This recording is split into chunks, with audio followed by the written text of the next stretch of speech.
Midst of a tourney run right now, and I'm just loving every second of it, to be honest. Trying to enjoy it while I can. How do you not let pressure be involved in the equation? And like you said, just keep living life. Mostly because I've dealt with the hardest pressure of my life last year, so I don't think there's anything that can really faze me as much as that. I try to take things not too seriously, but understand the severity of it. So when we go into every single game, we know we need to play it like it's a championship game.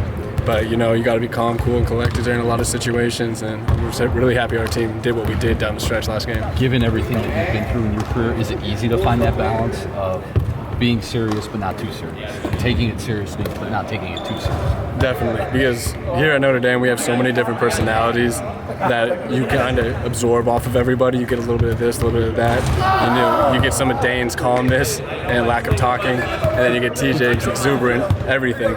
So, once you kind of get into this big melting pot of personalities, you start to kind of understand how to feel in certain situations. The last sequence the other night, what's going through your mind as far as, are you thinking through, okay, maybe I can get an offensive rebound, and if I do, I'm looking to see if somebody's out on the perimeter for a three like that? I just remember, a lot of situations like that in my career. When a final shot goes up, the number one priority is to make sure that you're near the rim and put yourself in a position to make a play on the ball.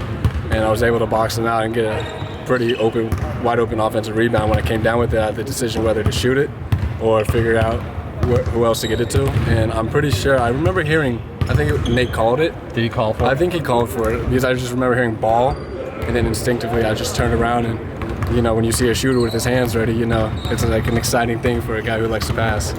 Do you have a time clock in your head there? When you get the rebound, you're thinking, if I put it back up, we go into OT.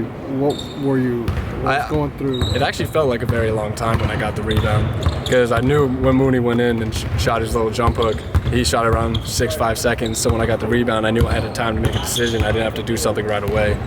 And so I was actually in my mind considering shooting a little turnaround shot, but then, when you hear your teammate calling for it, and he's one of the best shooters on our team, gotta give it to him. It wasn't like Stephen F. Austin where you knew you had to tip it right then. You had the time clock in your head then. Yeah, I definitely had the time clock in my head on that one. I think that shows you the evolution of my experience from freshman year to grad student. Do you look at that play and say, that's one? Like the criticism, the social media criticism that you say you get when you're not scoring, do you look at that play and maybe tell yourself, that's what it's all about?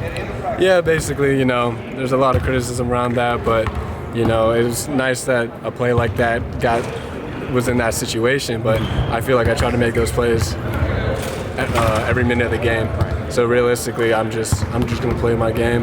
My idea of playing basketball is winning, and that's my mentality always. So trying to do the little things, trying to get my team going, and just trying to make sure that we're in the best position to win at the end of the game. How do you shut out that noise? Mostly I've built up a kind of a callousness in my brain. I've heard it so many times and so much from everybody. How do you not get tired of it then? I think that is the point. I am tired of it. So it's just like, no, I've heard everything. People have said everything to me, so there's nothing else that really can affect me too much. Mike's given